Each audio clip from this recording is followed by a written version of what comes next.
Morning, everybody. We'll be starting in just a few seconds, if you can find your seat.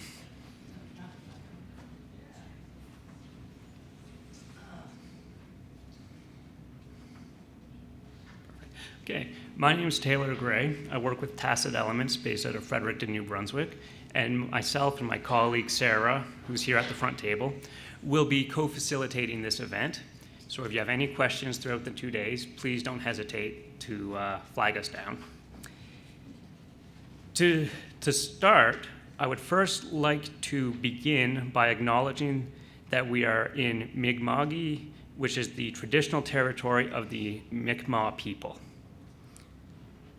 I would also like to go through a few housekeeping issues so that we all know where we're starting from, and then we will hand this over for opening remarks and get into the content.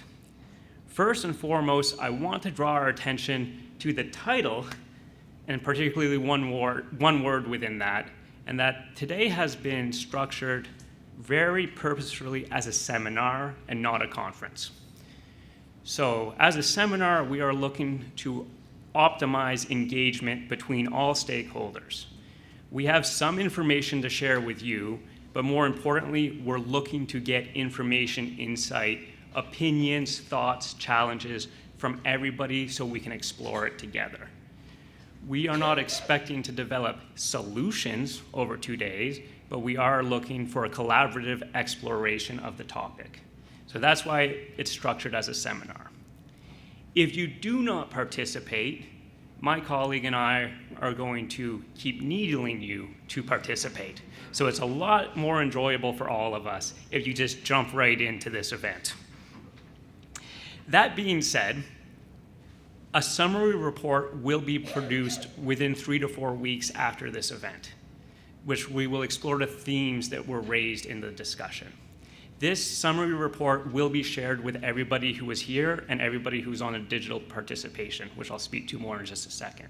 So know that what you contribute to this event is also coming back to you in the summary report. Within that report, there will be no attributions, no names or department identities will be used. So there'll be no he said, she said, this stakeholder said. We're keeping it at a thematic level. So please feel free to explore discussions at a level that you may not want to if it were a more open forum. So this will be a protected report. As I mentioned, we do have about 25 or so people who are participating in this seminar through a digital participation through WebEx. We can't see them, but they can see us and they can hear us. We have a few people in the room who are going to be relaying their communication to us as we go. It's very important, because we're running this through WebEx, that we keep to the schedule. So during coffee breaks, lunches, whatnot, we will be starting again as the agenda says. If we miss that window, we can miss our overlap with the digital participation. That also means for presentations, for questions, for input, it's very helpful to use the microphone. We have one set up there. We also have excuse me, a series of mobile microphones that we will make available throughout the room. Excuse me. One before last point, after this event, your feedback and engagement will continue on the event website. We are going to open a digital portal. So as we're exploring topics, don't feel rushed or like you missed an opportunity. If you think of something when you're flying home or driving home, or in the next couple days, you're thinking, that was an interesting discussion I should have said, that option will be open to you. You'll all be emailed a link to this portal, and you can continue to participate on that, and that information will also go into the summary report. Et pour mes collègues francophones, je vous remercie d'être ici et je demande votre patience avec mon français. Tout le matériau qui sera présenté ici aujourd'hui va être partagé avec tous les participants aux 2 langues officielles à la fin de l'événement. Cependant, pour les 2 jours qui suivent, les présentations seront en anglais, mais les discussions ou les questions que vous aurez, vous pouvez les poser, vous pouvez participer dans la langue de votre choix. Et merci de votre compréhension. With that said, I would like to invite Marie-Hélène Légaré of Innovation, Science and Economic Development Canada to officially open the event.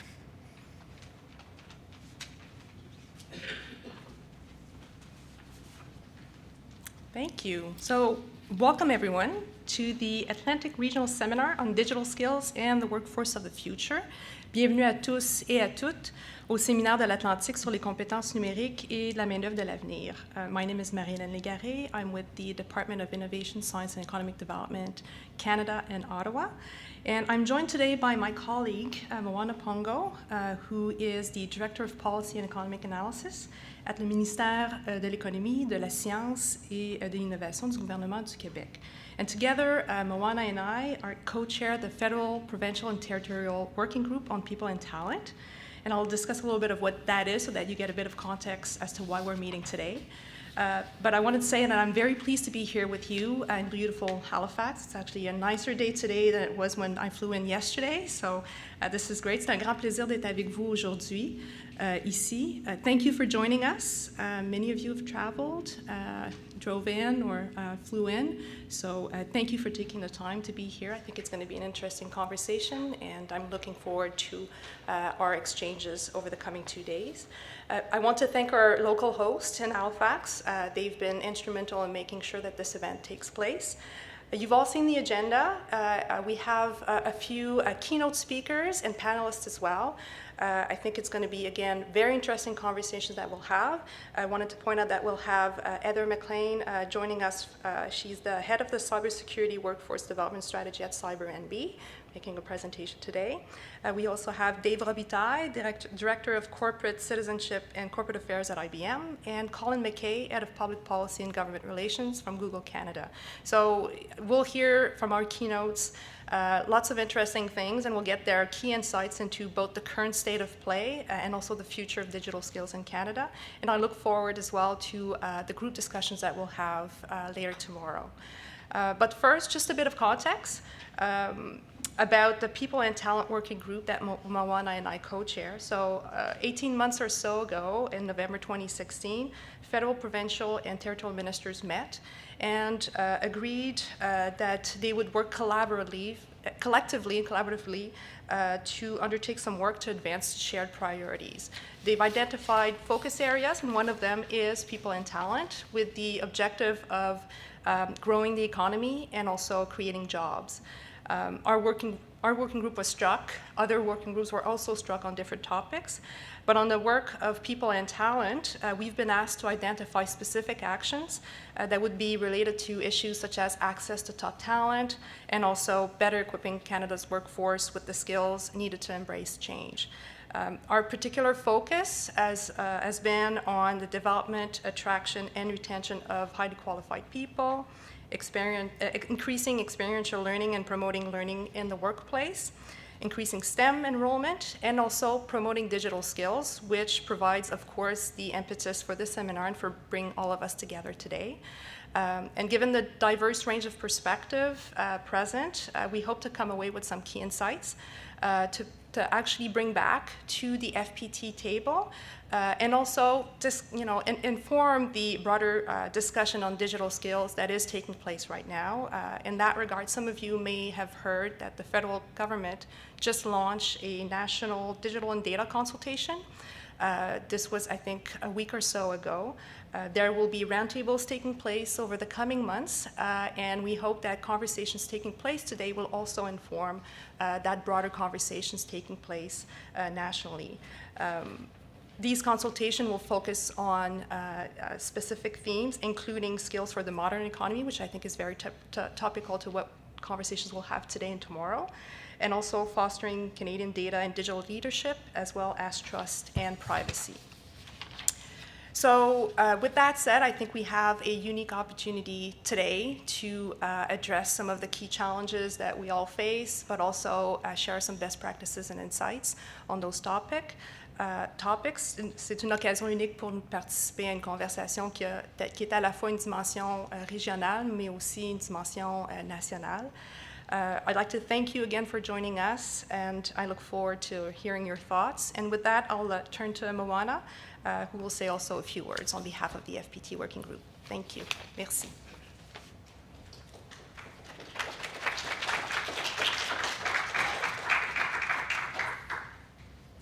Well, hello everybody. Bonjour à tous. So thank you Marie-Hélène for the introduction. Il me fait plaisir d'être parmi vous aujourd'hui. I'm pleased to be here today to be part of the seminar. Digital technologies are driving a fundamental transformation of the global economy. We are increasingly seeing how innovation in digital technologies can greatly improve productivity, competitiveness, and quality of life. Understanding how to leverage the power of digital technologies is the key to success in this changing economy. Nous devons tous prendre le virage numérique si nous voulons avoir du succès dans cette économie en changement.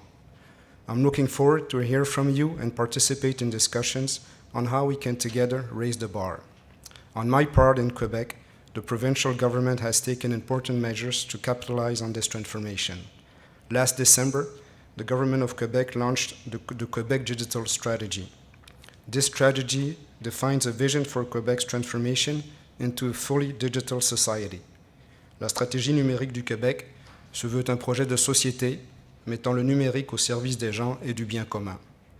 This five-year strategy is based on 7 pillars: performant infrastructures, education and digital skills, transparent and efficient public administration, intelligent cities, economy of digital excellence, health connected to citizens, visibility of Quebec culture in the digital environment.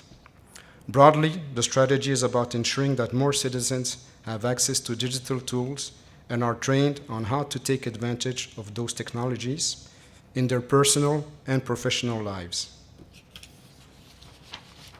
This includes looking at the elementary and high school curriculums across the province to make sure students learn the skills needed to succeed in a digital economy.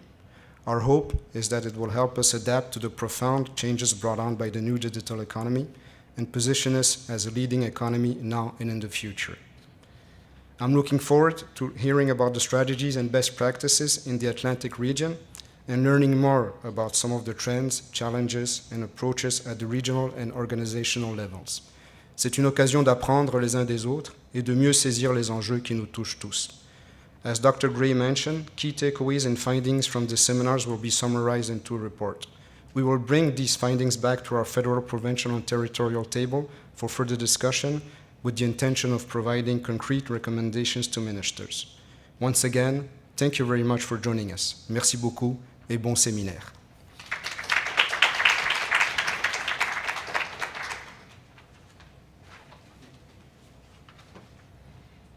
At this time, I'd like to invite Natasha Hudson, the Regional Manager of Partnerships of Business Development Bank of Canada, for a few opening remarks.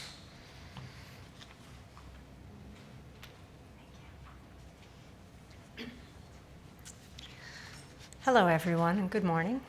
It gives me great pleasure to welcome you to what I'm sure will be an enlightening discussion around digital skills today. My name is Natasha Hudson, and I am the Regional Partnerships Manager for the Business Development Bank of Canada, otherwise known as BDC. I was invited to speak with you today on behalf of the Assistant Deputy Minister Innovation Committee under the Atlantic Road Strategy, which is chaired by Innovation, Science and Economic Development Canada, or ISED for short.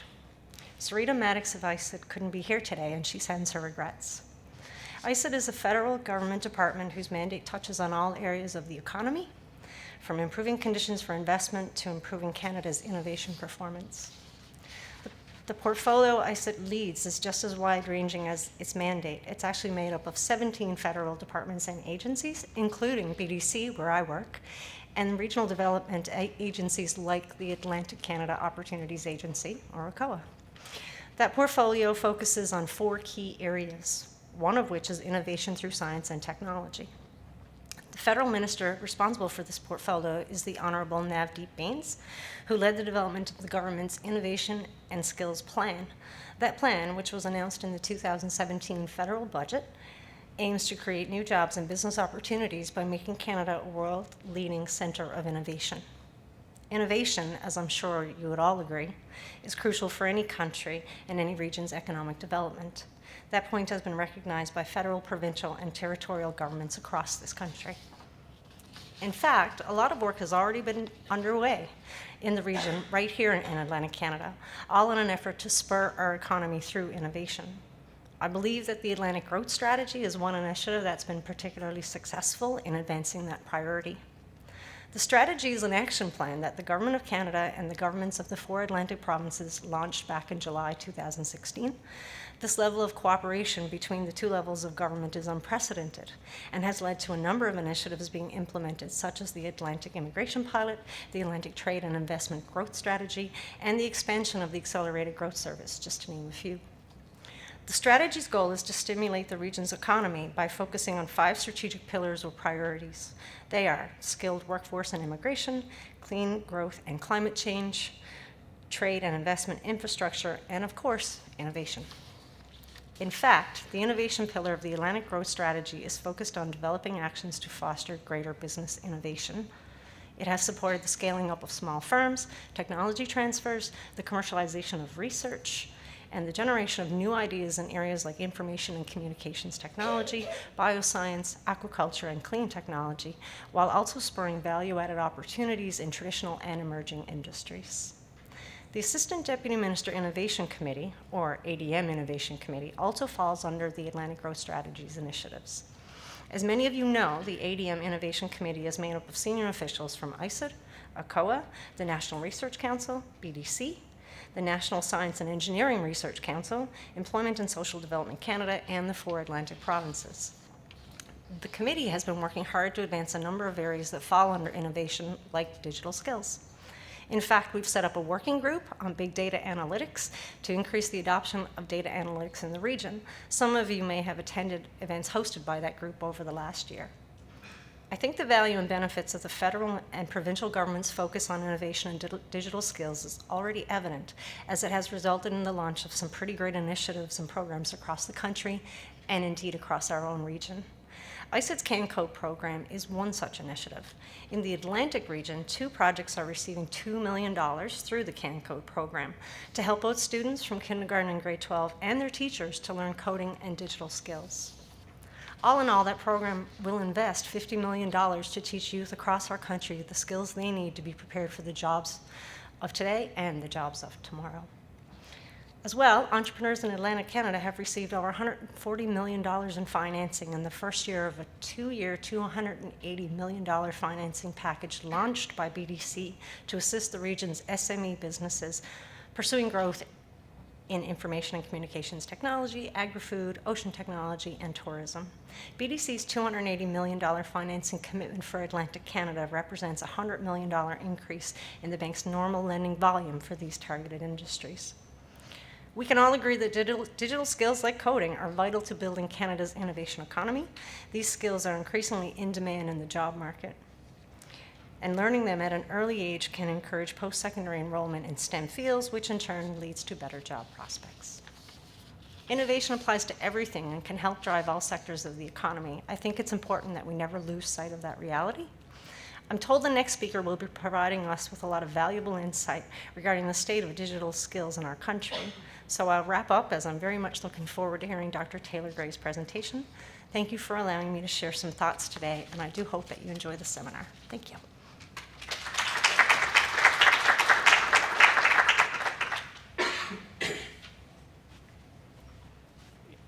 Thank you to all opening speakers. At this point, I just want to check in with the head honchos in the back corner, make sure everything is streaming well on the WebEx and we're good to go into a presentation. 2 thumbs up. Perfect. While I'm loading this, I probably should have mentioned at the beginning that there is coffee and water in the back, and perhaps more importantly, after your 3rd cup of coffee, bathrooms are out the door and to the right, if you need to know. So, back in March, we were engaged to produce a background report on the digital skills gap in Canada. As we were doing that work, the title quickly shifted to the perceived digital skills gap in Canada. And through this presentation, I hope we can get into that discussion. For all those, most of you may be aware, this report is currently available on the event website at digitalskillsatlantic.com. it's also available in French. Alors, ce rapport de base est aussi disponible en français sur le site web de l'événement aux compétences numériques atlantique.com. And that report will be available moving forward as well. So we're going to go through this today to lead into a discussion. Hopefully you find it as insightful as we did, but then again, as researchers, we always like to say that about our own work. To be clear, I don't think we broke any new ground since we did frame it as a background report, so we're safe. We're covering all our bases with that. So what we're hoping to do today is provide an overview of the digital skills body of research, particularly with a focus over the last 3 to 5 years. Because going back beyond 5 years, we have a lot of other background reports to draw on. So what we're really looking to do is update the discussion. What's happened in the last few years that we can bring here today to then move the discussion forward. All citations, references, quotes, affiliations that we may see in these slides are all available in the report as well. So in an effort to make the slides easy, digestible, I have not included footnotes, but they are all available in the report. So what we're going to do is go through what we did as a literature review, and then we're going to drill down on a focus in Atlantic Canada, as well as a focus on some businesses, local businesses' experiences with this issue, and then lead to a discussion that we think what we need to be looking forward to on this topic, and hopefully that's where we can get some more insights from all of you. So to provide a general overview, is for many, the world is changing at a seemingly unprecedented pace and scale. We can't seem to talk about any digital transformation without using the words unprecedented, pace, scale. In fact, we often speak of the digital transformation as the fourth industrial revolution, thanks to the World Economic Forum. And they identify that as being marked by, again, unprecedented velocity, scope, and systems impact. So we're not talking about a digital transformation as in a small step in a new digital technology, but rather something entirely new that may disrupt everything we've ever known, to put it mildly. This broad-scale emergence of the digital technologies, it's catalyzing a shift, if you will. We've kind of gone from a manufacturing economy to a services economy to now where you could say we're in a digital economy.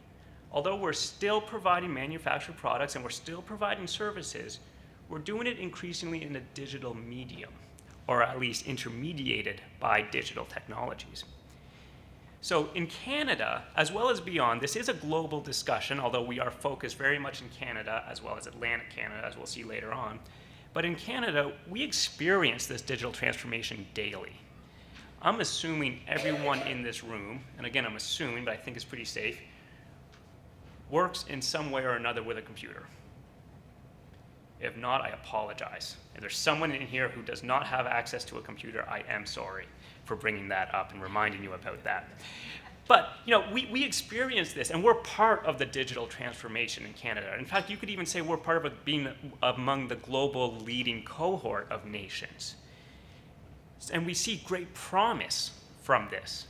But we also look to it with a certain sense of peril, because the more things change, one, sometimes change is uncomfortable, but we also run the risk of some people being left behind or not being included in the change.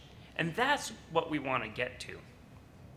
So to put this in context, though, I always find this one very interesting, just because we talk about unprecedented pace. So when we pulled this data in March, 2017 was the newest. I know we're 2018, but bear with me on that.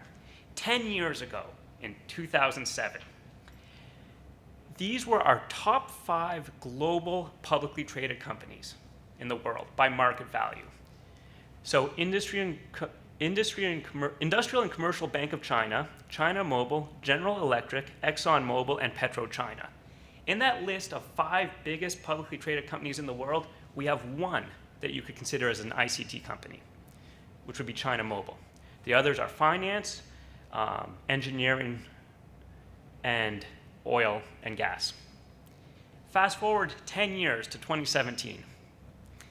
So someone in elementary school still hasn't even graduated high school yet, right? We're not even done primary and secondary school. 10 years, that's it.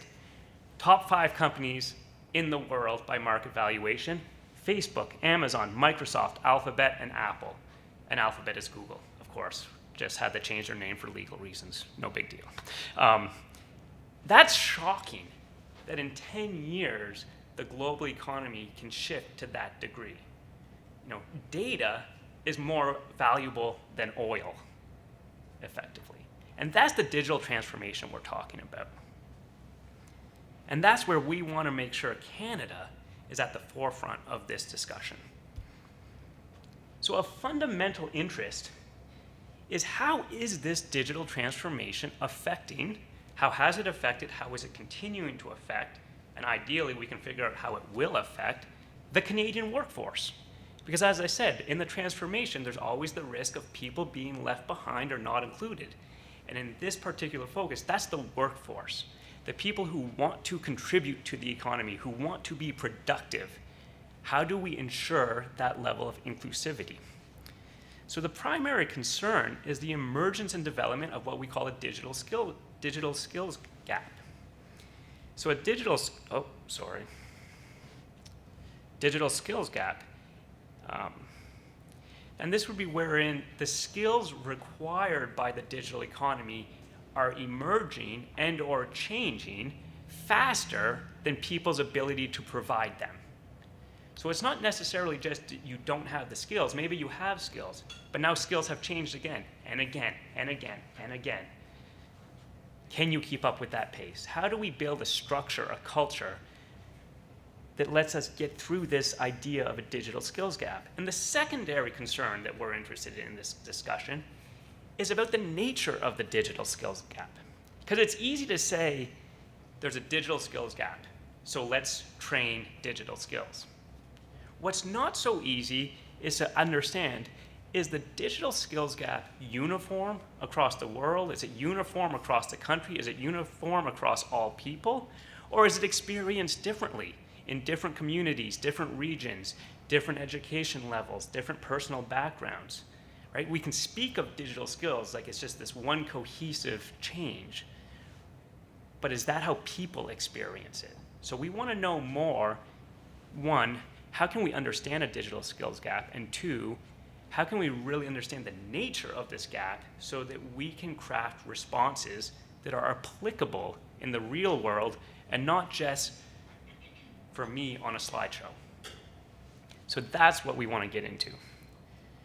So we're going to go through a few slides with some numbers and statistics.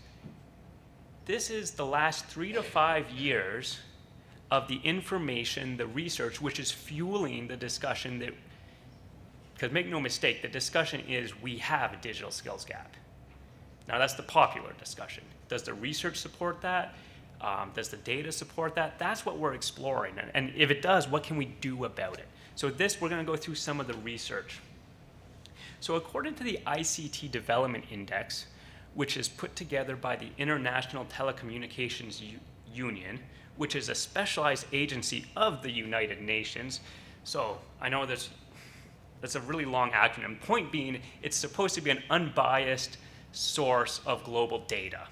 And we pull from there because, as I said, it's one of the most unbiased we could find. So, this is not a statistic coming from the US that wants to make Canada look bad, or from Canada that makes Canada want to look great compared to other nations. This is as unbiased as we can get on the global setting. The ICT Development Index is an aggregate score. And in 2017, Canada ranked as the 29th nation on that aggregate score, meaning we're 29 spots back from first in terms of information communication technology development. Little shocking when I first saw that. I would have thought we were a little higher. But again, 29th out of 194, some odd. I kind of lose track of how many countries we're running with today. We're also doing pretty well. But we can break down this aggregate score because it's made up of 3 sub-indexes. ICT access relates to digital infrastructure available within the national economy. So that which could be adopted, that which could be implemented, that which already exists today, we rank 30th in infrastructure. If we look at ICT use, that's how many people are using the infrastructure that we do have in place. And as a proxy for that, they use things like mobility subscriptions, data subscriptions. So we look at, in other words, who's paying to access this infrastructure relative to the number of people in the labor market as well as business community who could be. We rank 27th in this. But interestingly, in ICT skills, and they use educational attainment types of programs, advanced degrees, issues like that as proxies, we rank 20th. So in aggregate, we're 29th in the world, yet in a digital skills perspective, we rank 20th, but yet 30th on infrastructure. So right away, when we jump right into this digital skills gap, it's easy to want to get right to the core, like this is a workforce issue, this is a people issue. And by all means, trust me, we're going to get into that, it is. But it's not only a people issue. So in terms of ICT development and investment adoption, so this speaks to the infrastructure we were just talking about. You know, why do we rank 30th in that? There's been a survey of business leaders from across Canada. And what they looked at was the level of ICT investment per year as a percentage of gross fixed capital formation. So in other words, if your company is investing money in fixed capital, how much of that, let's just call it equipment for shorthand, is related to ICT and how much is not? So that's effectively what these measures are. Canada ranks 17%. So for 17% of the, let's call it Canada Business Inc., annual fixed budget investment is in ICT adoption implementation, which is not negligible by all means. But when we look to other peers that we're often compared to in OECD type rankings, so Sweden, Denmark, Germany, England, they're all in the low 20%. So the business communities in these countries have a higher rate of investment in ICT equipment than does the Canadian business community. And then we look south of the border to US, and we're seeing them hit and break 30% a year, which is not quite double the Canadian percentage, but it's awfully close. So all of a sudden, that ranking of why we're 27th in the world starts coming into focus. If we were to just stop the research here, we could say, we solved it. Businesses don't invest enough in ICT. Done. Let's wrap up this seminar and go home. However, I mean, I have at least 25 slides, so there's a lot more howevers to come. Don't worry. Why do we have that lower level of investment? Is it just, a business community that doesn't care about the future? Again, not so simple. When all these same companies are asked, why are you not investing? Why do we have comparably lower levels of investment in ICT equipment and infrastructure? 37% of executives respond that the networks are too slow or unresponsive. In other words, they don't want to invest in technology that won't work efficiently on the networks available to them. That's effectively where that one's going. 36% believe that technology becomes obsolete too rapidly. The idea, so we see a bit of a mentality of more of a one-time investment. I'm willing to spend for this, but I don't want to spend this every year. But the technology adapts so fast, so rapidly, can I make do with what I have, even if it's a couple editions earlier? Like, do I need the newest technology or not? Because the newest technology today is old technology tomorrow. That's the mindset. 30% cite a lack of technical knowledge. So almost a third of respondents are not investing in ICT adoption because of a lack of technical knowledge. This one's key, because who has technical knowledge? What's another word for technical knowledge? Digital skills. That's effectively where we're going with this. So we can see that digital skills is up there as a top 3. Not the top, we haven't surpassed that infrastructure issue yet, but it is a linchpin in Canada's placement in the ICT Global Development Index. 29% simply cite the cost of software. If you're going to invest in things, it's just too costly, maybe they're not seeing a return that they think they should. And interestingly, 20%, and I love this because as a personal user, I completely agree, there's just way too many updates to software. You load your programs, whatnot, and every time you turn on your computer, it's updating again. Really, that response, 1/5 of respondents are pretty much just saying the technology is annoying. I mean, that's the reason in a nutshell. So the lower rate of adoption, however, we can make sense of it, we can rationalize it, we can even make excuses for it if we want, but it does nonetheless carry significant consequences. So overall, in the World Economic Forum Global Competitiveness Report, Canada ranks 14th. So you could say we punch above our weight in terms of global competitiveness. This is amazing. And our governments at all levels, our business community should be celebrated for this. We are a model to be emulated. However, within that aggregate metric of competitiveness, we rank 23rd on the metric of technological readiness, business sophistication, and innovation.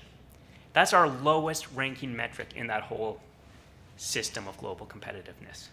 So we are phenomenally competitive, but we're just not quite up to par on technological readiness, business sophistication, and innovation.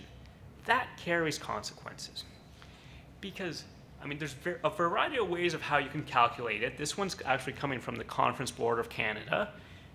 We could pick apart different methodologies, but this is indicative that the low digital readiness, it's calculated to cost the Canadian economy $64 billion a year in unrealized development. So just imagine if we could go from 23rd ranking to 22nd, 21st, 20th. Maybe we don't even have to aim to be the best in the world. Let's just be 5 spots higher. How many hundreds of billions of dollars of new economic development could we help materialize in the national economy? So each 1% increase in labor productivity from the adoption of digital technologies is estimated to yield an additional $8 billion a year to the Canadian GDP. So if we collectively as a Canadian economy could adopt and implement new technologies that would allow for a labor productivity increase of, say, 5%, which is not outlandish when you see what the technology has allowed us to do, already we're now up to an extra $40 billion a year in Canadian GDP. So there is incentive to find ways to increase adoption, by all means. And we speak very much so about just GDP, but let's keep in mind that GDP is just a high metric. The higher our GDP, the more money available for all the other programs we want to run. So I don't want to just focus on the money issue, but it's a very high level metric that just says the higher we can grow our economy, the more we have for our other programs and policies. So this, in my mind, would be a good thing to focus on. But the issue is not only of adoption, because we can adopt digital technologies. We could implement them in more Canadian businesses. We could create programs that gave phenomenal tax incentives to every small business that adopted a new technology to make it well worth their while, regardless of how slow the network is. I mean, you can do that. But the issue is also about having the workforce available in all of these businesses throughout all the economy to make use of the technology that is being adopted. Because the technology, without the use, just sits idle.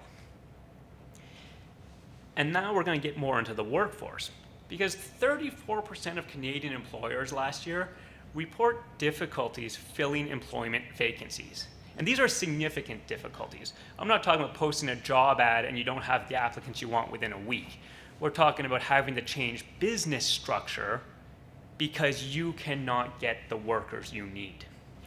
24% of them cite a lack of technical skills. That's the leading difficulty.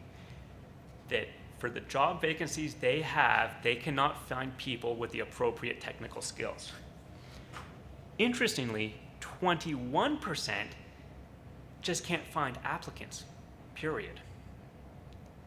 So some of this might also be into the technical skills, where in the job postings in the region they're happening, that workforce is so far back from meeting that skill demand that they're not even applying. Or the people with those skills live elsewhere and don't want to move to that region perhaps. So there's a lot at play in there, but it's interesting that they can't even find applicants. Whereas the top number, 24%, cite a lack of technical skills. They're getting applicants, they're interviewing people, but they're missing, they're from the skills that are needed and the skills that are offered, there's a mismatch. But for 21%, there aren't even people offering their skills for what's needed. That's shocking.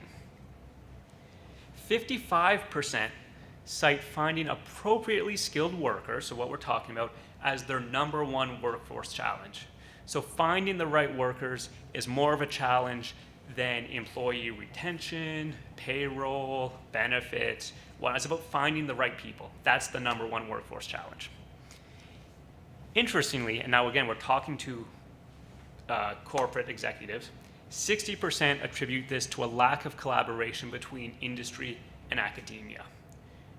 So that's a well-worn narrative. The idea of people don't have the skills, so there's a mismatch between skilled needs, industry, and skilled training, academia.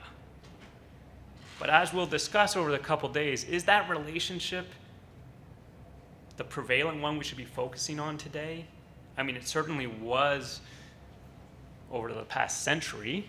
Go to school, go to university, develop insight, develop skills, go to the labor market.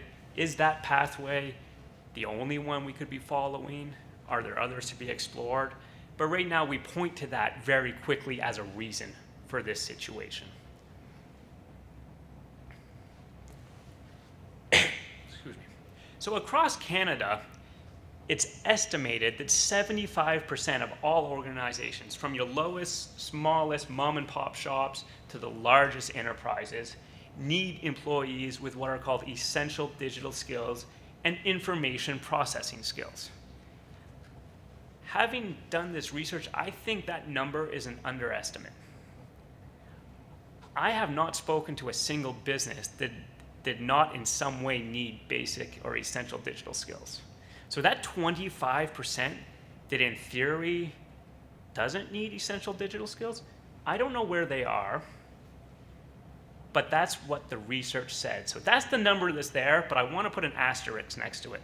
Because I think, and I'm pretty sure most of you would agree with me, that we're probably closer to 100%. Probably. I mean, I remember planting trees one summer, and my lot was assigned to me from a computer. If I weren't logged in, I wasn't planting trees. So like a time-worn, traditional student summer employment option of planting trees in the middle of nowhere, I still needed to be able to log in to know what I was doing. So if that is not an essential digital skill, and if that's not caught in that 75%, then I don't really know what that other 25% is. So if that's up there now, I would like that to say 100% though. So we know the importance of what we're working with here today and tomorrow. Just assume all jobs need this. So what are we going to do about it? So that being the case, 55% of Canadian adults attain a level 1 competency on the Organization for Economic Cooperation and Development's program for the International Assessment of Adult Competencies, the PIAAC. A level 1 is not good. It's not first place. That's not what we want. Level 1 means no, like absolutely no, or only minimal skills in digital and information processing. So The standardized testing of Canadian adults, so this will be post-secondary effectively, we're actually testing workforce participants, labor market participants, not students. That's a different test. 55% of Canadian adults have a level 1, meaning no essential digital skills, no basic information processing skills. Even though, at the very least, 75% of organizations in the Canadian economy require that as effectively a point of entry. So this right here, the discrepancy between these two numbers, if you have to remember anything about framing a digital skills gap, I mean, that's shocking. Good question. I was wondering what the age breakdown, that 55% is, you have the demographic breakdown. I do not have that here. I can get it for you, though. I'm just curious. Yeah, so you can go to the OECD's PIAAC website. They will break it down by country, age group. All results from that testing are available, and for multiple years as well. Thanks. So the lack of digital skills still carries significant consequences, not just for the economy, as we saw, where that 1% productivity could be an extra $8 billion for GDP, but for people now, at the micro level, the personal level. Because middle skill jobs are those which require a high school diploma, but not necessarily a bachelor's degree. That's the definition of a middle skill job. They compose 55% of all occupations in Canada, and they increasingly require digital skills. So in the USA, we had to pull this data from the US because it wasn't done for Canada just yet, but there's been an analysis of all the middle skill jobs and a big data analytics process where they took all those jobs and they broke it down to what were the digital skills required across them. 82% of middle skill jobs are now considered digitally intensive. So we're not just talking essential, basic digital skills, entry level, we're talking digitally intensive. In fact, of over 900 different categories of middle skill job, only 2 were reported to not require essential digital skills: food cooking and dishwashing. Not that some of those jobs won't do it, but that if you wanted a job in the US as a middle skill job and you were not digitally literate, let's say for now, you could turn to food cooking and dishwashing. That's the state of the US economy right now. And from a middle skills analytics perspective, middle skill jobs analytics perspective, I think it's safe to take that general finding and apply it to Canada. Because I do know there's some research underway that will do something similar for Canada. It's just not available yet. But as a cautionary tale, I think we can look to the US middle skill job market and draw lessons for Canada. So if 55% of all occupations in Canada are middle skill jobs, chances are they all, other than food cooking and dishwashing, require digital skills. So if you're of that 55% that we saw on the other side, that 55% of Canadian adults that only have a level 1 competency, that 55% of jobs is not open to you. You do not have the digital competency to participate in these middle skill jobs. And we're not even talking about the more advanced jobs or the more intensive jobs. Add to that, now we've been hearing a lot about automation, artificial intelligence. So add to the fact that not only are middle skill jobs being increasingly digitalized, we have a whole new technological development with automation and artificial intelligence, and 42% of the Canadian workforce is at high risk of being affected by automation, as 40% of current labor market tasks can already be completed by existing technology. So this isn't technology to come. If we simply implemented the technology we've developed, 40% of the labor market tasks currently being done by people could be automated. I don't want to use automation as the bogeyman word to say, oh, you're going to be out of a job because it's automated. automation might not lead to complete redundancy of a personal position, but keep in mind that it will significantly alter the structure of that employment position. It could add new tools, and if it adds new tools, it adds new requirements, new barriers to entry, things like that. So the more that's automated, the more we change how people can engage with those positions.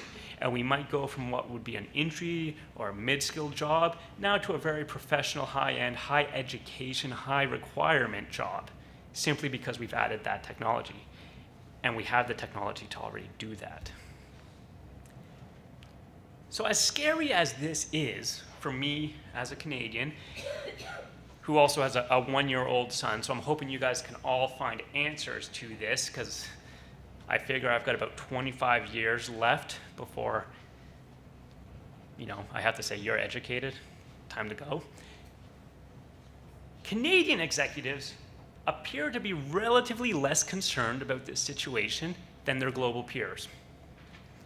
62% of Canadian executives, compared to 75% globally, excluding Canada, believe that technology will reshape competition within their industries over the next 5 years.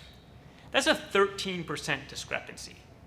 So globally, corporate CEOs are overwhelmingly of the mind that technology is going to reshape competition in their industry. Yet in Canada, it's 62%. Also, in Canada, 56% versus 79% globally versus 85% in the US, if we pull that out, agree that digital skills are important or somewhat important to their organizations. Equally, I find that shocking.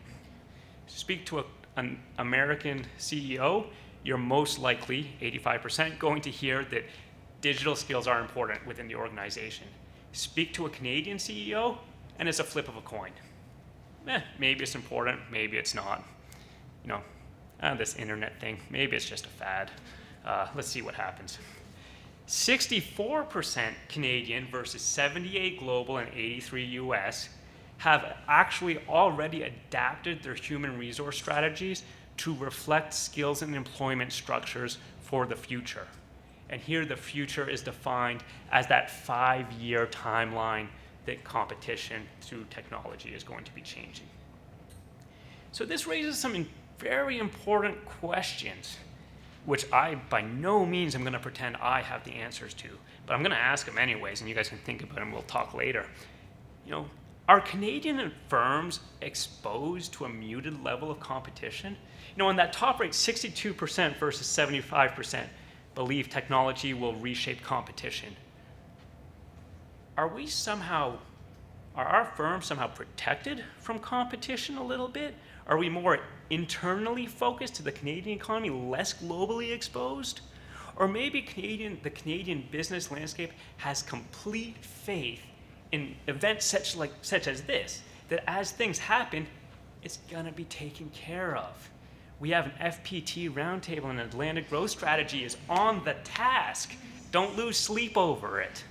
Maybe we do. If you compare the Canadian approach to governance to the American approach to government, we do have a much more involved stakeholder approach. So maybe there is this idea that we're not as exposed to the same cutthroat competitive forces. Maybe there's, someone's looking out for us. I'm not sure, but I don't know how else. The only other thing I can see of why it's so much lower is, do Canadian firms just not take digital skills seriously?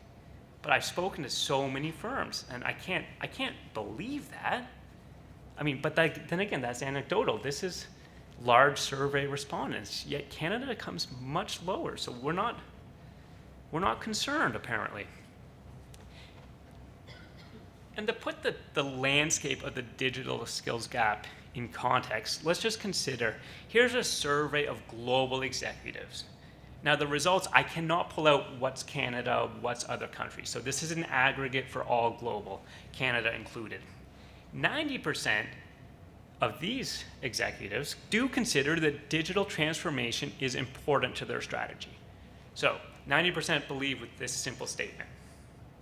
Yet if we follow up that statement with the question of, Okay, great. So the digital transformation is important to your strategy. Do you have a digital transformation strategy? That drops. 37% have one. So we went from 90% saying it's important to only 37% actually having a strategy. Then we say, well, what's your execution plan for your strategy? Oh, that drops again. We're down to 26%. Yet we say, do you have the workforce available, the right skills you need for the digital transformation? It jumps back up to 64%. And then you see most don't believe they have the appropriately skilled workforce, but only 16% invest in dedicated recruitment and training programs for digital skills. So what I loved about this particular research was it showcased what I think was the pure mess that is the digital skills gap narrative. Everyone is concerned with the idea of digital transformation. Almost nobody is actually taking strategic action on it. More than half are willing to blame the workforce, and almost no one is willing to invest in the workforce. That's effectively the mess that is the digital skills gap narrative today. So, the original question was, do we have a digital skills gap? And if so, what's the nature of this digital skills gap? Here's what we can say after this background research. The digital transformation is underway, and it's being experienced by all firms and sectors in Canada. That, we can get behind that. We can also unequivocally agree that some digital skills can be considered essential to participation in the workforce, regardless of industry. So by all means, some digital skills to be identified, but we can call them, they are essential. Without them, you cannot participate productively in the workforce. At the same time, a very large proportion of the Canadian workforce struggles with these essential digital skills. These, after this research, after this literature review, and the multiple years that it's been found, I know as a researcher you shouldn't say take it as fact, but these three I am willing to take as fact. The transformation is afoot. Some skills are absolutely essential. Not everybody has these essential skills.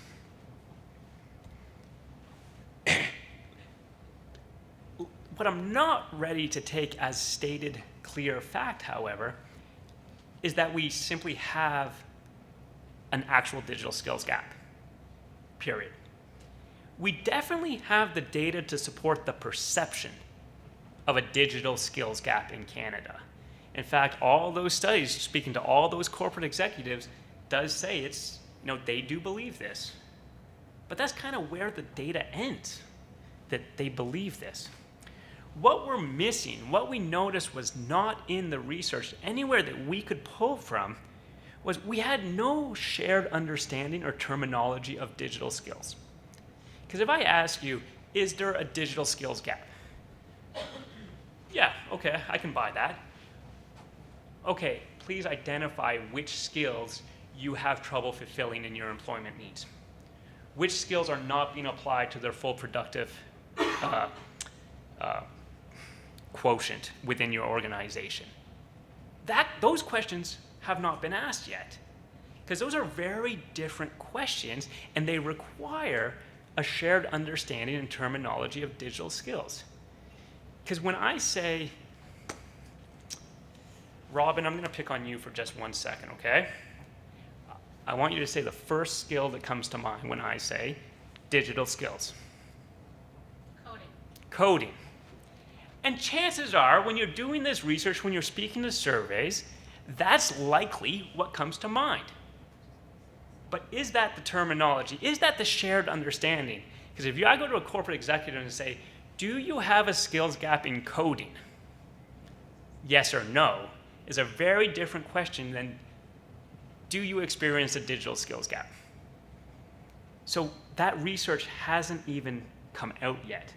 And that's critical to addressing a digital skills gap, because we can't simply speak of it as one cohesive entity, the skills gap. What is it? How do we understand it? We also completely lack the data from the supply side. Remember that digital skills, the workforce, it's a labor market. As a market, there's supply and there's demand.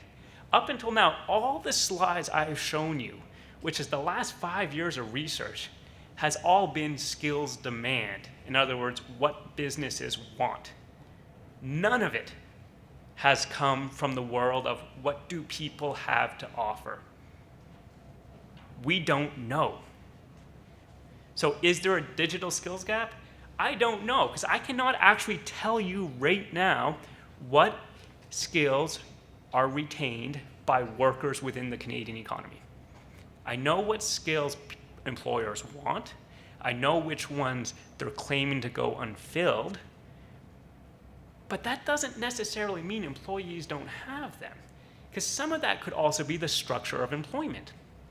There's one study out of the US where they actually did a big data analytics. They took, it was a lab technician postings.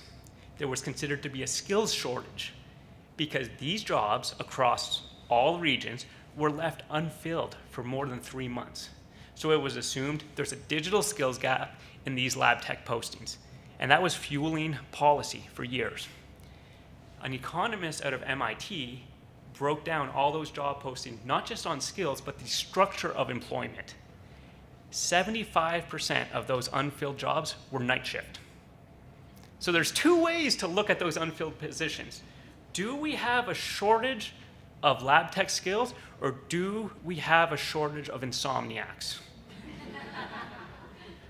Or do we not want to pay enough to people to take these alternate structures?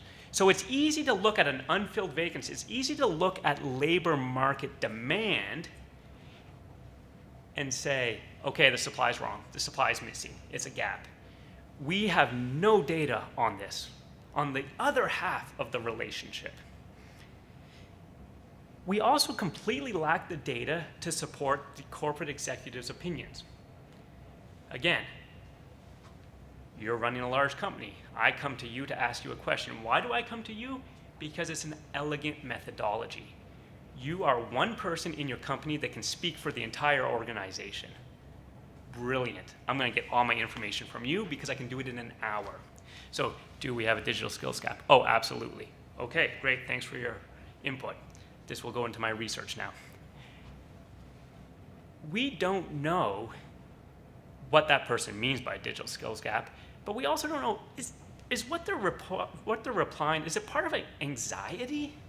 Is it that they know the digital transformation is afoot? They know the future is going to look different, and they're afraid that they're not going to be ready for it. But not that they know they're not going to be ready for it. Because we saw in that previous slide, 90% of executives agree that digital transformation is important. Only 26% actually have an execution strategy on digital transformation. So that difference of 66 some odd percent who believe it's important but don't have an execution strategy, are they speaking out of informed foresight and forecasting of what's happening to their industry, or are they speaking out of a sense of anxiety about the narrative of digital transformation? And then they jump back to 64%, say we don't have the workforce necessary for it. How do you know you don't have the right workforce if you don't know what your transformation strategy is? So if you don't know where you want to be, how do you know you don't have the right people to get there? How have you identified the skills that you believe your people are already lacking? Because until you define that end goal, you don't know that. And lastly, in the data, there's a very clear lack of evidence about the consequences of digital skills versus digital infrastructure versus technology adoption and implementation.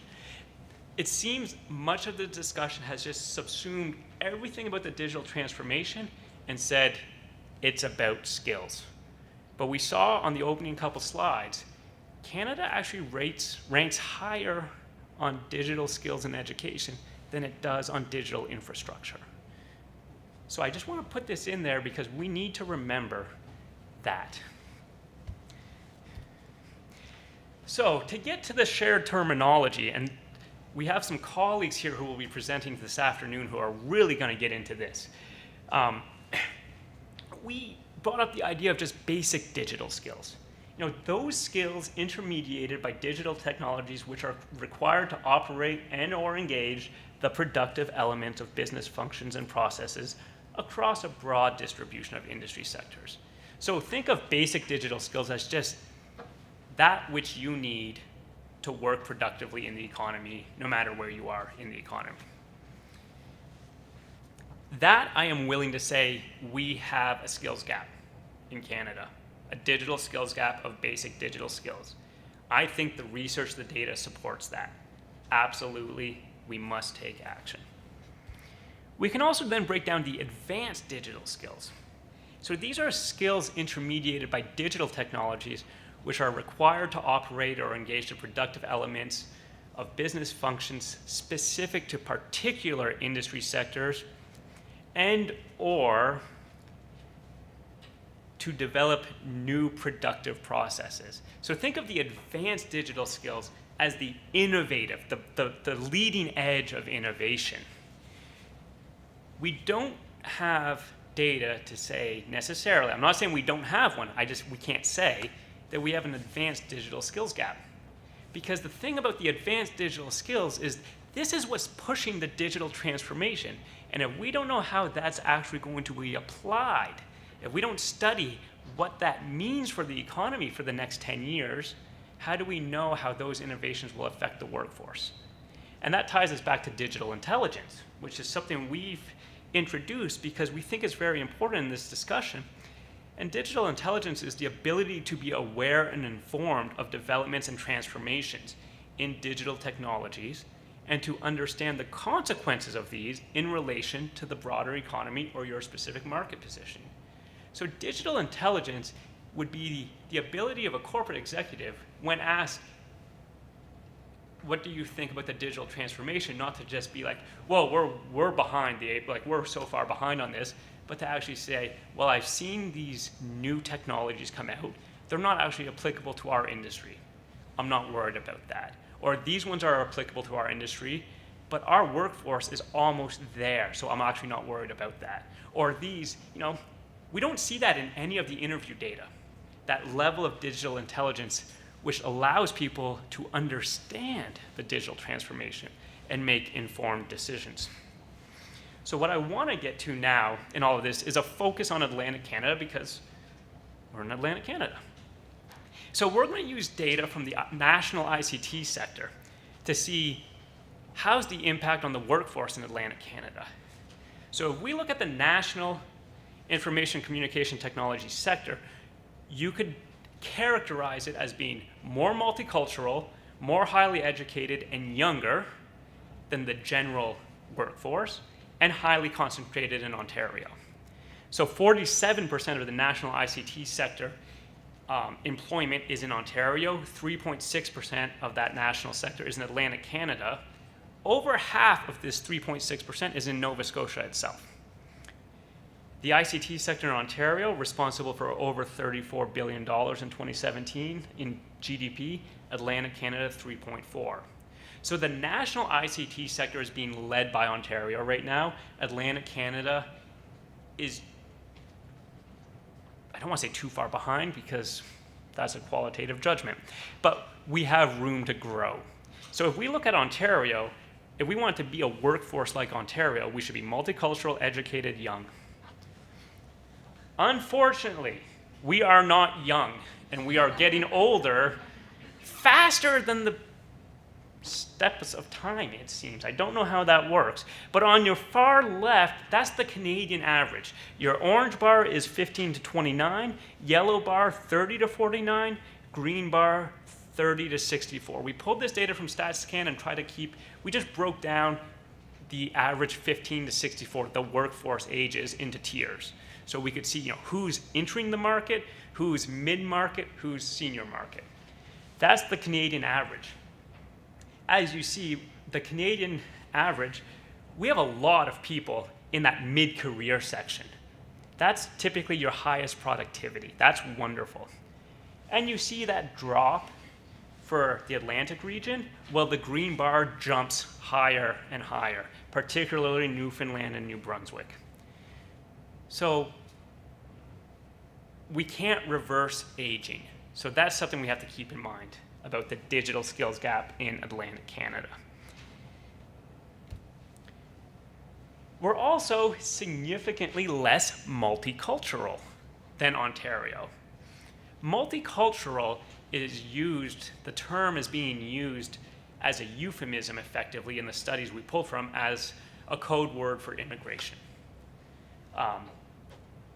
If we look at the orange bars, these are all 10 provinces. The orange bars are international immigration within 1 year, and these are actual just numbers of people going to each province. BC, Alberta, Saskatchewan, Manitoba, Ontario, off the charts, Quebec, phenomenal. These are draws.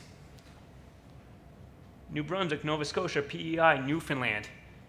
Yeah, we're still in there, we're fighting. You know, we got 10 people. No, I'm being facetious. But you can see the challenge in bringing in this multicultural workforce. Add to that international immigration, what about net interprovincial migration? Because you could say, well, maybe someone will go to Ontario and then come to New Brunswick. Okay, but maybe someone will come to New Brunswick but then go to BC. So if we tally that all up, Alberta lost a lot of people last year, but BC gained, Ontario gained. So there's a lot of people. So the yellow bars are interprovincial migration. They're almost all negative except for British Columbia and Ontario. So not only is Atlantic Canada not drawing in international immigrants as well as the rest of Canada, we're losing a lot of people to other places in Canada. Again, that's not new to anyone in this room, but that has an impact on our workforce preparedness. But this is the good news. Education. At a basic level, total enrollment in post-secondary, so university or college, in any STEM-related, so science, technology, engineering, math field, these are your numbers in total enrollment in Canada and then the 4 Atlantic provinces, were actually proportional to each province's population. So we're pretty much at a Canadian average for enrollment in post-secondary STEM-related fields. In total post-secondary education. What is really good news is if we take out those people in post-secondary that are in STEM fields, Atlantic Canada surpasses significantly the national average. We have more people studying STEM fields in university and college than any other of the provinces in Canada. So this raises a question. Do we have a digital skills gap in Atlantic Canada? Maybe we do, maybe we don't. Or do we have a youth retention problem in Atlantic Canada? Are we training a significantly skilled, especially advanced digital skills in the STEM fields, but losing them to other provinces? Because as we saw in the previous charts, or not? I can't answer that, but that's kind of where the data leads to. So we also spoke with a bunch of companies doing this research, and I'm cognizant of time here. So we spoke to companies to say, we shared some of this data, some of our insights, and we said, how does that affect you? What's your experiences? And we spoke to 7 different companies in Atlantic Canada. Again, this is not to be representative of the Atlantic business community, but to add a real-world flavor to this. All firms have been successful in recruiting for all jobs they had available. However, they all required flexibility. They had to up compensation or change the structure of employment or agree to do a little bit of training. None of them reported posting a job ad and just that ideal candidate just showed up. But with a bit of flexibility between the employer and the employee, they were able to find a fit. So from them, they were not thinking that a digital skills gap was holding them back because they were still able to fill all their vacancies, as long as both parties were willing to be a little flexible. They do, however, also believe that they're receiving an increasing number of what they call applicants who are wholly unqualified. You get that application for a job and you think, did you actually read the right job posting? Because we're not. And that discussion broke down into 2 groups. One where the shifting skill requirements, the type of job, and this was predominantly older workers either shifting industries or re-entering the workforce, they had skill sets that were no longer applicable for the type of jobs on offer. So these are where the jobs don't fit the people. The jobs that exist today don't fit the people who are trying to get them. But then they also had a lot of younger people, fresh out of school or just a couple years experience, who had the complete mismatch in skill sets. And this is where the people don't fit the jobs, because they were calling these the uninformed education choices. You know, you chose to spend 4 years, 2 years, whatever, studying this, which isn't even close to what the workforce, what the economy needs. So either you find a way to make that work, or you should change your skill profile. So we had the two situations, jobs not fitting people, people not fitting jobs, but all companies talked about having this experience. Again, all of them did state that change is continuous, and it's the responsibility of the firms as well as the employees to adapt. Also, all firms completely expected and prioritized vendors selling technology. They would provide continuous ongoing training to their staff.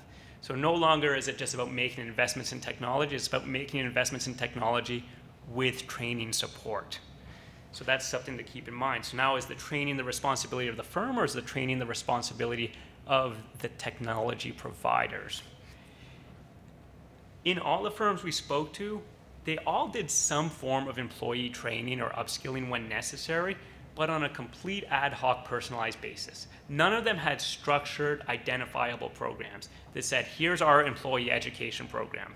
For 2 weeks of the year, you get to do X, Y, and Z. It was on a case-by-case basis, according to the employee, the skill to be developed, and whatnot. So that's interesting, because if you do a data analytics approach to research, it's hard to capture that ad hoc piece. They did, however, all these firms did notice a huge difficulty in navigating the training landscape. That some of them reported how 20 years ago, if they needed a particular skill, they could send an employee to a university or a college program or an outreach. It was clear the legitimacy of the program, what would be taught, how it worked. Now you can Google how to learn Microsoft Excel, because you want an employee to, just try that. Someone tried it on your phone. How 2 billion some odd results, I bet. And they're all actual training programs. How do you know which ones are legitimate? What's right?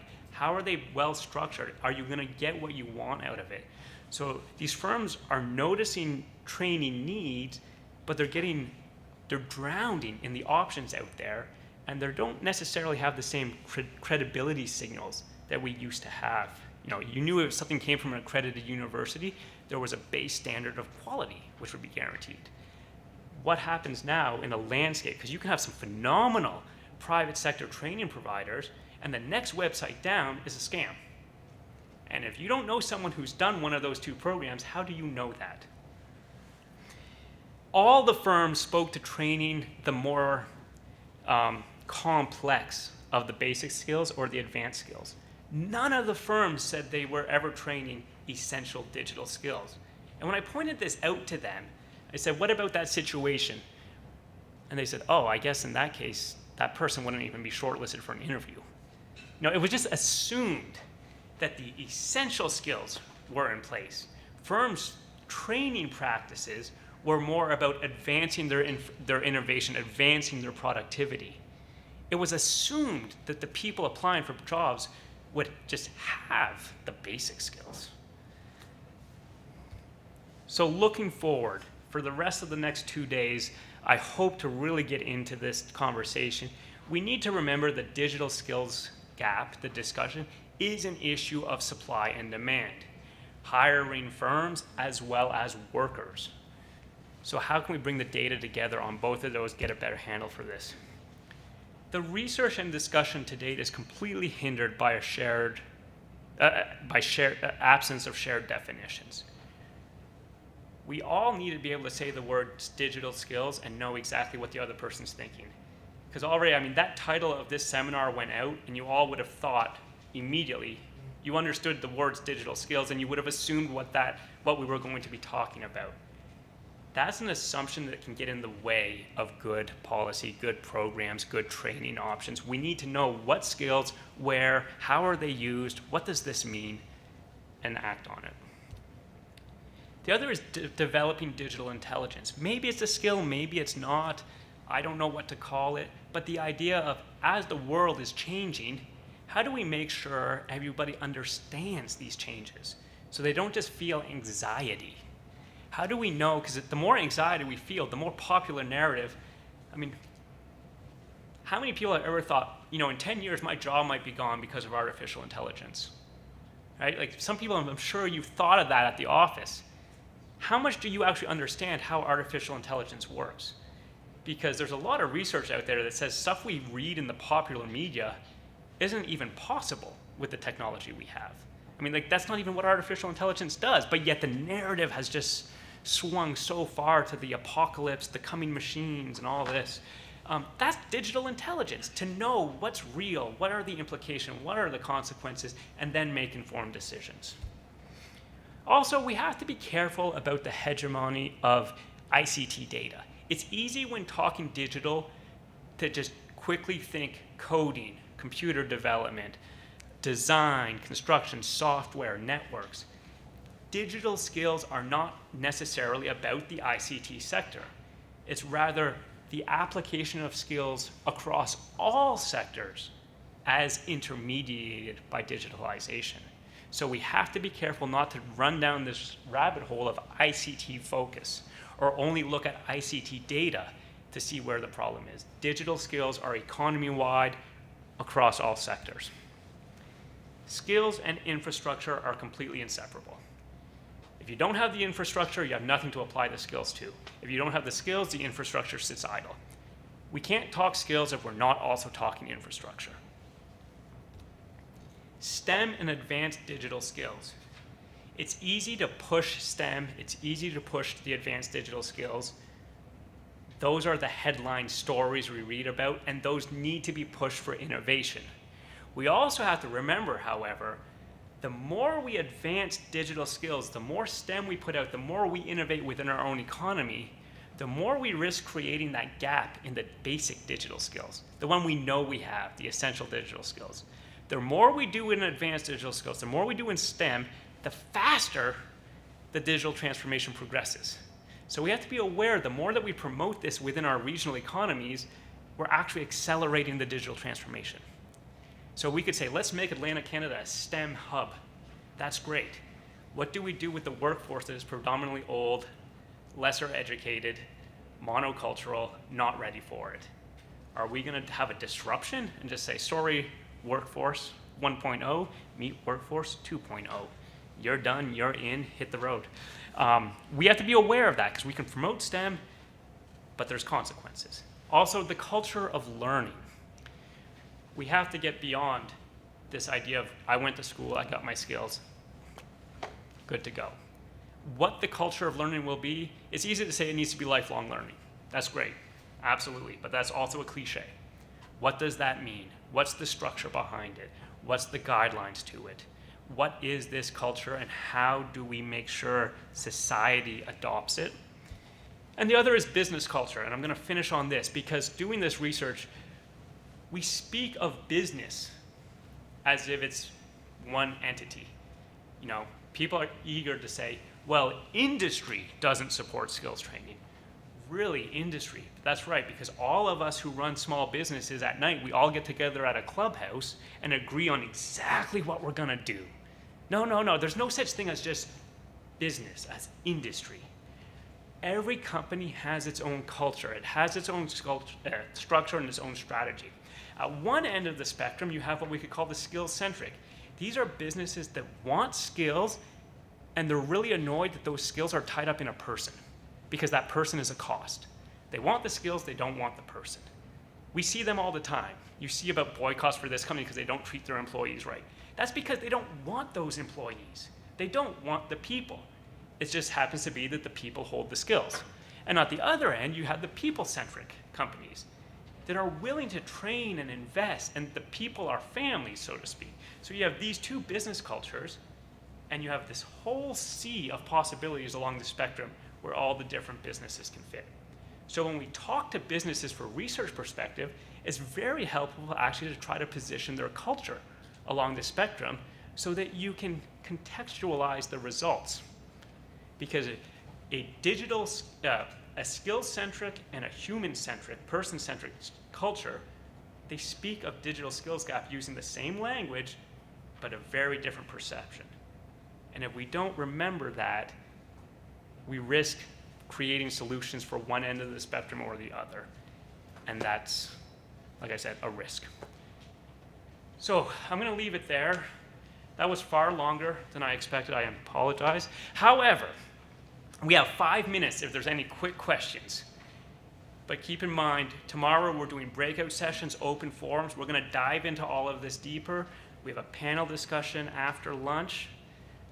We have a discussion from another presenter talking skills taxonomy. So there's lots of opportunity to talk about all this. Hopefully we've all come together now with a shared understanding of digital skills gap. And we have 5 minutes. Any questions? I had just 2 questions for clarification. Would you mind using the mic just for the sake of our online participants? Really simple question. Yes, I love it. Okay, so just your terminology. Do you use digital transformation to equate with digital skills gap? No, digital transformation I use as the phenomena of advancing innovation and digitalization and the impact on the economy. Okay. And then also basic digital skills, do you equate that with essential skills, or are you using those interchangeably? Yes and no. Okay.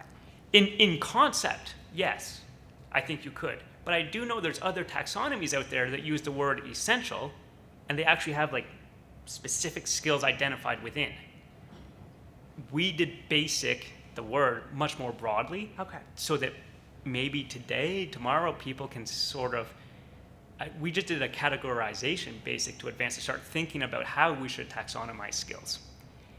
I have refrained from using the word essential because there is a taxonomy that says, like, these particular skills are essential. Maybe those ones should be more, maybe that's basic. So think of it more as a conceptualization for now. And if you want to provide clarification on that, by all means do. Yes. I have a definition question as well. I would really like for you to explain what you mean by digital economy. Digital economy, yeah, great question. So do I have like 2-3 hours? No, the digital economy, and I use that because that's the narrative the research is going down, and I want our research to fit within that body of work. But on a personal note, I have a lot of question marks around it. Is it a new economy? Is it not? How transformative is it? I'm not entirely sure. But I like to think of it as all economic transactions, activities, productions as intermediated by digitalized services, platforms, and skills. So I believe we're entering, some days I believe this, a digital economy in the sense that our market transactions, our interactions are so intermediated by digital services that if we remove them, the global economy would actually cease to operate for a time being. Yes? So I have a follow-up question. Sorry, I think I understood what you said. But that's about how we conduct business from what you're speaking about. It's not necessarily the business itself. So what's the difference between those two? So is the digital economy about how we do business, or is it about the nature of the business that we're doing that's also changing? Great follow-up in both. It's about the institutions of the economy. It's about how we conduct business between entities and how we perform the functions that allow an organization to conduct business. So with the digital transformation is hitting on all levels of economic activity, from the basic employment relationship to initial production to transaction to regulation. We're seeing digitalization in all levels of that. Which is also why I love these questions, and no, I can't provide this is the digital economy, because for years we've been working on this, and it's a word, like I said, that we don't have these shared definitions, like digital skills. Exactly how do we define them? Absolutely. I get so confused by the terms. No, sorry, I'm going to stop you for 1 second, though, okay? No, please do not apologize for any questions. We're at a seminar. If you want to ask me 17 questions, let's have at it. I'm not going to do that. Okay, 16. So our company is a technology company, and we develop software control systems for managing hard control systems in Okay. buildings. So I would see that we are a digital company because we are providing a solution which previously was a hardware solution, like a thing, Yeah. and making it software. So is that part of what people would talk about when they talk about the digital economy? 100%. Okay. So you're changing the relationship between your clients and their hardware effectively. But also within your company, how many of your staff work with computers? How many have digitalized sign-in services to get into the building? This is also part of the digital transformation. Just as much as your relationship between your product delivery to your clients, how your people do their work is also part of the transformation. We're gonna wrap. Oh, one last question. Yeah, I'm struck by the initial statistic that you put out, Canada's standing, if you will, in ICT development. My understanding when this thing called the internet came out many, many years ago, that Canada was a world leader. Have other countries done something from a policy perspective to catch up, surpass Canada? I know we were, in top 10 in early adoption of the technologies. I can't give you a country-by-country breakdown, but absolutely. We're having this discussion here in Canada, Atlantic Canada, just like every other country in the world is also talking about this right now. And we have been, since the internet came out, every country has been setting up digital task force, new innovation hubs, labs. So every country is doing different things. The European Union has taken a big leadership step among their member nations. Absolutely. There's some great stuff coming out of the European Union. Where Canada has been lagging, if I can say this, over the last decade or so, it really is in the infrastructure development and adoption. We've had great policies, great programs, great education, like we have for a long time. We seem to be being surpassed by other countries in infrastructure development and adoption. And I think that's why our aggregate rank is dropping from where it would have been in the 1990s even. I think we are losing a little bit of leadership, and I think we're losing it on the infrastructure side. But that's my opinion. So on that, it's now 12:32. We are going to break for lunch, which is at the back of the room. I will ask everyone before they go, however, at 1:15 over lunch, Heather McLean of Cyber NB will be giving a keynote presentation here at this podium in this room. So we're gonna do lunch and keynote reception from 12:30 to 2. But the keynote starts at 1:15. So please, washroom, coffee, lunch. We need to be back ready for the keynote at 1:15 because we're also logging in with the digital participants again. Okay, sound great? So enjoy lunch, and we'll see you again shortly.